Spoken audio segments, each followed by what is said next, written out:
Hello and welcome to this week's episode of Fratello Talks, the short-form weekly podcast where we skip the intro and jump right into it. This week, I'm joined by my colleagues RJ and Timo.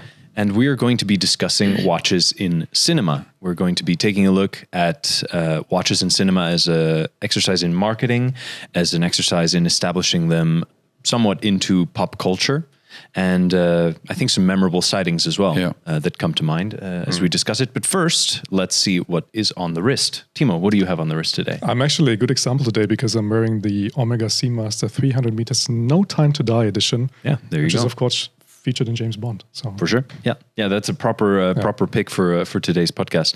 And RJ? I'm afraid we are very one-branded today. Oh, yeah. But I'm wearing my Omega Speedmaster Ed White or Gene Cernan, the caliber 321 in steel from 2020. Very nice. And I am rounding off the Omega trifecta here in today's podcast with my Speedmaster. It's the professional reference 3750, I believe. Yes, 3570. Right. 3570. I'm slightly dyslexic when it comes to numbers, clearly. But from the early 2000s on a black leather strap for the day. Yeah, perfect. So let's jump into the topic. What comes to mind first and foremost when you think about a watch in a movie? I think for me it's twofold. There's I make a clear difference or distinction between like proper product placement and watches that are just featured in a movie as a prop. And I think very often, even in old movies, people think it's a coincidence or it's a personal watch from an actor. But I think also in older movies, it's always has been a prop. Yeah. Used by the prop master. Yeah, exactly. That put it in there. compare older James Bond movies to newer James Bond movies. I think that's a good example. Yeah, but I think there it was also a prop, even the Rolex ones. And later on, I think James Bond was wearing a Seiko and Breitling. And I think there it really brands. became a prop. I think because in the books, of course, the James Bond books, I think it was written that he wore an Explorer. Yeah. It was described as a Rolex because wristwatch. That was the watch that Ian Fleming wore himself. Exactly. So I think it was always going to be something Rolex, and then obviously in the 90s, everything went Omega. True. But if we move away from James Bond, because I think that's a movie series that's for sure. full of product placements. Yes. Whether it's BMW or Sony Aston Bio. Martin, Ford, Heineken, everything. Yeah. If we move away from that movie, I think another good example was 7 Years in Tibet. Oh yeah. Where they used the Omega chronograph and they sourced it through, I think, a vintage watch dealer. Yeah. I think that was nice because it was clearly a prop. Yeah, it's for sure. And I think the brand Omega was proud of it, but I don't think it went like officially through Omega themselves. Because it impacts sales in China. So yeah, perhaps. There you go. What's your first example that comes to mind when you think about a watch in a movie? So I think for me, the first thing that comes to mind is, I think it's called The American. It's a movie with George Clooney and it's Omega Speedmaster in there. Because for me, that was the best placement of a watch in a movie. Right. Because yes, it does feel like it is very much intentionally placed in the movie. So you can sort of feel it is an advertisement. Right. But it is used because George Clooney is using the watch to time shots and so on. You see the watch often. Right. And it might also just something be about George Clooney because I think he's the ideal ambassador. It just feels like it's elevating the watch. For sure. I think it helps, and we'll get into this a little later on. I'll go with my example, but I think it helps who's wearing the watch. Yeah. And typically, if it's like a lead actor, it's going to always be somebody who's probably quite appealing. They're in magazines, and they're going to be quite influential to what people who want to buy a wristwatch might go for. I mean, again, going back to James Bond, everybody thinks James Bond is cool, or at least he was always seen as this. Perhaps now, who knows? But wearing the watch James Bond wore, it's always going to be a selling point, regardless of if it's a Rolex or if it's a. It's a difference. It was a difference for me, so it was quite interesting. Right. I spotted the watch the first time on the Omega website. Right. I was like, "Holy shit, this looks awesome!" Right. I was like, it's James Bond. So it's like it was dampening for me because it was like you don't want to be a marketing victim. Yeah, for sure. And I had it the other way around. I have another watch that was in a movie, and that is the Tudor Heritage Chrono. Okay. And that one is featured in, funny enough, adjacent to James Bond at the Mission Impossible, and I think it was Ghost Protocol of Phantom. I think it was Ghost Protocol. One of the Mission Impossible movies. Right. And it's not really prominently featured in the movie. So Ethan Hunt wears the watch, Right. but you have to really look out for it. And I remember I noticed the watch. It was a driving scene. He was driving in a car, and I noticed the bracelet. I thought, oh, that bracelet looks awesome. Like what is it? Right. And then I started researching it. I thought, oh, that's the watch. Right. So it's hidden. What I found interesting is last weekend, coincidentally, I watched part of the Thomas Crown affair with Pierce Brosnan. And in the opening, one of the first scenes, perhaps it's even the opening scene, you see a close-up of his watch, which is a gold Jaeger LeCoultre Reverso. Okay. But but they blurred the brand name and I think the model name or there's some other text on the dial that they blurred because we made a still. Yeah. Yeah. And it's completely blurred. So that's not really product placement. I think that's just... And things like that have been done. Wasn't there a watch that was either originally a Bulgari that was then relabeled it was with actually, something? I don't know the movie. Perhaps it was also Mission... I don't know. It was an X33 Omega Speedmaster. With a Bulgari but logo. They rebranded it with Bulgari on the dial. I think that's ridiculous. It's ridiculous for Omega, of course, but they can't help it. But it's ridiculous for Bulgari. Yeah. Prop master. Yeah, exactly. Shame. Shame. Shame on that prop master in there. And I actually recall regarding the James Crown affair or Thomas Crown affair. Right. There was an interview with Pierce Brosnan at some point that I saw. And he's actually really into watches. Yes, He said the first time when he got his big first paycheck, he went into a boutique and he bought a watch, and his knees were shaking because he just dropped so much money. Yeah. And I'm not entirely sure, but I think it was his watch that he was wearing in the Thomas Crown. Yeah, that's a Jaeger. And it's like, so for Omega, he got the Seamaster, of course, and later on, he was very tied into with the Peter Speak Marin watches. Oh, interesting. Yeah. Okay. So he's still. I saw him walking around at the predecessor of Watches and Wonders, SIH show in Geneva. So he was there with Peter Speak Marin, if I'm not mistaken. Okay. Yeah. Okay. I know that he also had a Gerard Perregaux as well. I think that he's definitely a watch guy, and that's funny because that also comes to mind with other like my first awareness of watches and movies. I think one of the first was probably the Hamilton Murph, and there was another Hamilton watch in Interstellar, but that was really sort of like a major plot device in the movie. And then obviously I think that they probably managed to make a brand tie in there and make it be Hamilton, and now Christopher Nolan has recurring partnerships, I believe, with Hamilton, and you see their movies popping up, even special editions of their watches, and Hamilton now has this big Hamilton in cinema, and even some awards that they do once a year, and so they have a really big tie-in. So for them, it's very important for this brand. But that for me is one of the first tie-ins. But then talking about actors wearing their personal watches in movies, I also think of Ryan Gosling wearing a Rolex Bubbleback in Crazy Stupid Love, which was kind of an interesting choice, and I think one that got people looking at Bubblebacks more than they would have otherwise. Probably. Again, I would say. Exactly. Yeah. As a knock-on effect. Yeah. But then you also mentioned that sometimes it's just a prop, and we know that for a fact because one of our readers who emailed us, I forget his name, but we'll give him due credit in the article, and he told us that he had been in touch with Martin Sheen. And the famous watch he wore in Apocalypse Now, the Seiko. It was to him. He was not even aware that it went on to become this famous was it Captain Willard? Captain Willard watch. He was completely unaware that it went on to become this very famous cult Seiko, and to have that nickname, he just said, it was a prop. The prop master gave it to me. I handed it back at the end of filming, and that was that. So. And then it feels natural. I think that's also a distinction. If something feels like it's organic, natural process versus a carefully engineered process, like it is the product placement in James Bond movies. But sometimes you can't do it differently because, for example, if you look at Apollo 13, there's no other. The watch played an important role, so there's no other way to you can't use a Daytona or the watch is a protagonist almost. Yes. So you have to use it. Yeah, definitely. Yeah. When I was young. I think it was 2001. I went to the cinema a long time ago, and I saw Frequency. And it's about a guy that gets in touch with it. I think the deceased or his father that passed away by using this radio. Okay. And using it on a special frequency. So hence the title. And there's also a Speedmaster featured. That was the first time that I saw. They really use that watch as a prop in this movie. I still don't know if they really they contacted Omega, that it was a props master or the actor's watch, or sometimes you just will never know, right? Yeah. I mean, it's because the guy wears Omega Speedmaster in other movies as well. The actor, I forgot the name, but right. Yeah.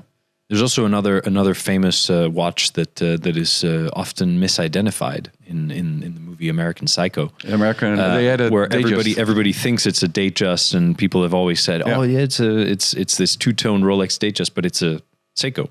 Yeah, and there's also one scene that he tells his hooker not to touch the watch.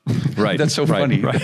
So you think it's a very expensive piece, but then it's the Seiko. You can spot that the crown is at 4:30 or 4 o'clock, and then But I think this is very clever because again, it fits the character as a plot device because it's a charade. It's a ruse. It's a charade, So it fits. So like it's actually exactly really, like well done. Leo's watch in Wolf of Wall Street, the gold-plated Tag Heuer quartz, and he says it's a gold watch worth so much, and then he throws it into the crowd. But then you go, it's not gold. It's it's an interesting one. Are there any other memorable watches that come to mind in cinema?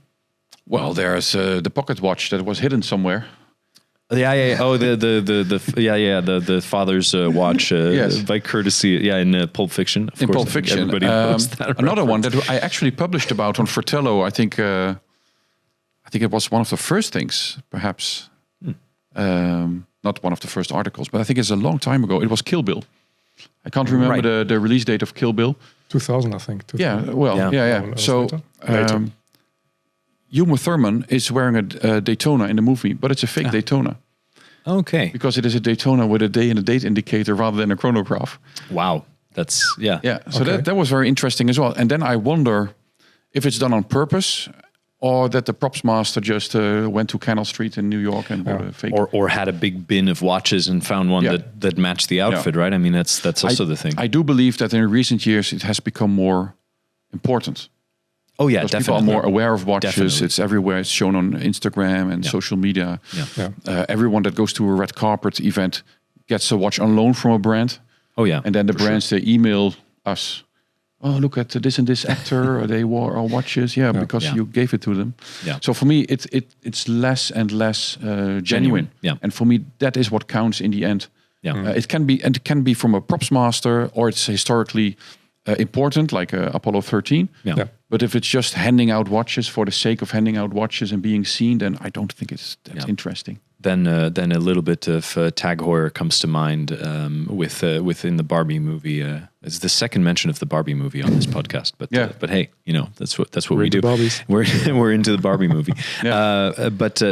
With Ryan Gosling, I believe he wears 3 Tag Heuer watches. Okay, he has 2 on one wrist and 1 on the other wrist. Yeah, and again, they're not mentioned in the movie. That it's just he's an ambassador and therefore it's he's handed just out. Yeah, exactly. Yeah, which is it's an interesting thing because then you could imagine Tag Heuer, if you did a movie about racing, like in I don't know in America, you could really Well, there was the movie with Steve McQueen where he wore the Monaco, I think. Yeah, exactly. That was also and he bases and that's an interesting one because Steve McQueen really looked at, I think it was Joe Siffert as or one of the racers as an example, and to study his role on. So he knew he was wearing a Heuer, I think Octavia or something, but he chose then the Monaco. Yeah. And after the movie, he gave it away to someone, so he didn't keep it. But I think for that role, then it's historically also more or less correct that you wear a Heuer. For sure. And, but it is interesting, like you say, that it goes from actors wearing maybe their own watch, or a prop master saying, "Well, you're an army guy in Vietnam, so what watch would you have worn? Yeah. Here's a big Seiko." Yeah. Or perhaps now it becomes really a marketing exercise, and you lose this genuineness. And then speaking, I think another watch that just came to mind, speaking of fake watches or incorrect watches, and I think this one was just a fake. Again, Ryan Gosling wore it in the movie Drive. He wore a fake Patek Calatrava in that movie. So that was also I think he said he borrowed it from a friend. Oh, nice friend. That's what I would say. Good excuse. Yeah. No, so for me, it's about the genuine aspect, because I also don't look up to to celebrities wearing specific watches because I don't care, because often they just receive the watch as a gift or as an ambassador or influencer, and then it's for me not that interesting. It really becomes less interesting. I think that people like Paul Newman or Nina Rint or people from the past who would pick their own watches, and especially what they would wear in their private life, I think that those are much more influential than what you might see with celebrities these days, because then we get into the conversation about brand ambassadors and how effective it truly is. And I think for the general public, it's that ongoing conversation as well about people who are enthusiasts and who are insiders and who are really, they know their stuff when it comes to watches. So our audience, probably, hopefully, I think so. I think it's fair to say. I think if you're listening to this, you probably know enough. Yeah. You probably know too much. But the general public, who are just sort of loosely into celebrities and watches, to a certain watch, exactly, and they don't know necessarily that is product placement. Yeah. What I found also interesting is, I think during the summer I watched the Band of Brothers series. Mm-hmm. Also good quite one. Old. But I thought, it's nice to rewatch. And there you saw that all the soldiers were wearing like period correct watches. So they really wore these military watches that are very small. Yeah. And I think they did 3 or 4 different American brands that made them. Right. And that made me look at them at eBay again. So, how can I source one of these original Hamilton watches? Or Elgin or exactly from World War II. Yeah. They didn't show the watches up close. You could not recognize the brand name whatsoever, but you could see based on the strap and the size and the dial and so on that they really did their job. Yeah, for sure. There's some really good examples of that. I think all the watches used in Mad Men were also quite well sourced and quite well curated, and it even tells the story of a character's sort of evolution throughout. I think Don Draper starts off with a gold Reverso, and then eventually moves on to I don't know in which order it goes. Whether he first gets the Explorer and then has the DeVille, the Seamaster DeVille, but you it's nice to see that sort of evolution, and you see that their watches when it's towards the end of the show, when you get into the early 70s, you see much more 70s type watches. I think one of the characters wears something that looks like a Heuer with a gold case and like a Panda dial, which is quite nice as well. So I have a good example. Okay, it's not a movie; it's a series. It's Seinfeld. One of my favorite shows ever. The Santos. Yeah, he wears a Santos in the first season, but later on he only wears Breitling. Yeah, only Breitling, and that's because he's really a Breitling fan. He's a Breitling collector, and I think that's interesting that he does wear his own it's cool watches on the show. Yeah, but there's also negative examples. So I recently watched a series on I think it was Apple TV. It was, I believe, Acapulco was the name of it. Okay, and it plays in the 60s or 70s or something like that. And suddenly you're spotting a colorful G-Shock. You're like, really? Oh no. Yeah. I saw it with Goldberg's, also a very nice show about a family in the 80s, and the mother is wearing a 90s Constellation in the 80s. So that's also a bit strange that some props masters don't do their research. They don't do their research, or they just don't know, I guess. I mean, it can be very hit or miss there, I guess. But then again, 99% of the people watching that they don't care. But so everything is on point in that show. Yeah. So the clothing, the fashion, and the things they use, the cars, everything is on point 80s. Yeah. The interior of the homes and so on, except for the watch. Yeah. But it's also one important or interesting element for me is like, when is it a success for the brand versus what we as the enthusiasts think about it. So there was, for example, recently the Indiana Jones movie where Indiana Jones was sporting a Hamilton. Hamilton Bolton. Man. Awful movie, by the way. But I do love Indiana Jones. Yeah, it's like you have to suffer. An airplane, but if you're Indiana Jones fan, you're suffering. But I thought it wasn't that bad, the latest movie. But so, man, he was my hero when I was a child. So I was like, man, let me have a look at that watch. And then I'd really like to get that watch just because it is associated compared to James Bond. It's not a bonus for me, but Indiana Jones, I'd quite like to have something. Yeah.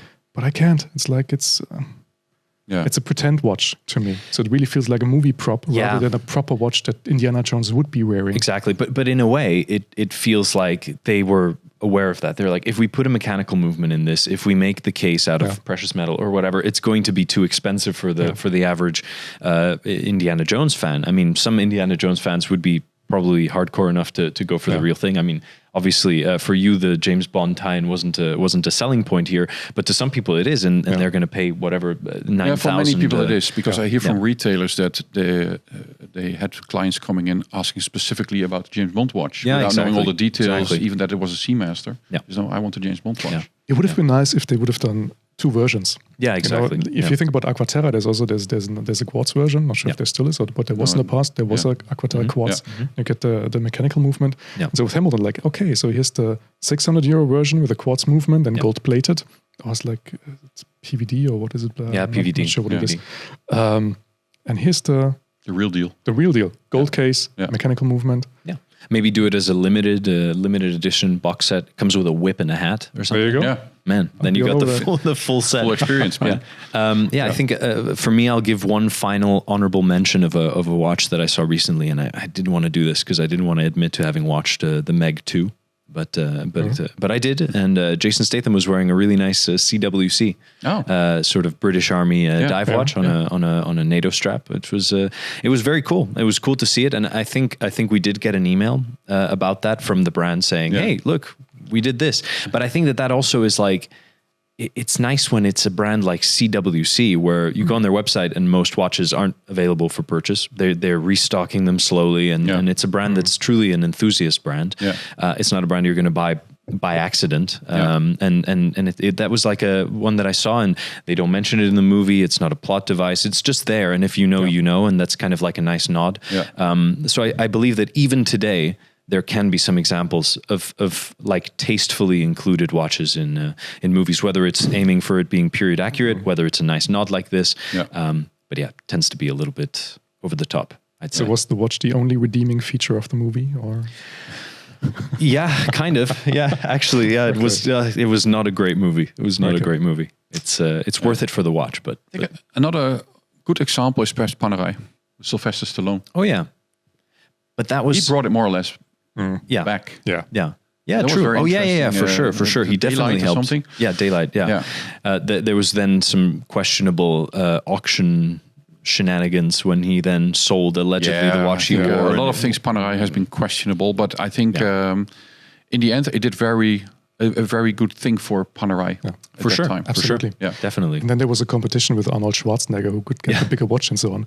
And I think Schwarzenegger then wore the Royal Oak Offshore End of Days edition. It's like a black. True. Interesting. Acquaintance of mine had one. It was an impressive watch. Yeah. Very, very cool. Yeah, and I think that we'll all then look forward to seeing what Omega will do next once we have our new Bond. I'm sure that the tie-in will continue, but it'll be exciting to see what they sort of pull out of their hat next, because I think that it went also from being very sort of standard catalog models with Pierce Brosnan and early Daniel Craig to being like watches made specifically for the movie. Yeah, which is in the catalog now. Also in the catalog, for sure. Yeah. For sure. I think that is nicest if a brand just uses a watch that is out there. To be featured in a movie, because then you can actually buy it if you are into these kind of and without having, because then they also have done some where the counterpoise of the second hand has the 007 logo, but those were more like commemorative special editions, and I think that those were definitely sold to the James Bond fans. To the fans, exactly. And for me, for this one, for example, okay, you have the broad arrow on the dial. But that is not strictly associated with James Bond. No, that's just British military exactly, there heritage. You go. And on the cashback there, it says 007 and some digits and so on. But that is subtle enough for me to not mind. For sure. And like I said, I got the interesting thing is that I got it because of the broad arrow, because that's a friend of mine who was at the SAS. So there's the connection. So I have that connection to the British military rather than a James Bond connection. Yeah, for sure. Hey, for me, it's the same reasoning why I got the 2254. It was also the sort of the military heritage with the sword hands and everything. And though I'm not sure if that watch was ever officially issued, but its predecessor certainly was. So it's very nice. Perfect. Well, I think that we can conclude here for this week. So thanks guys for joining. And thank you for tuning in and listening. Make sure to like, subscribe, and follow along, and tune in next week for another episode of Fratello Talks. See you then.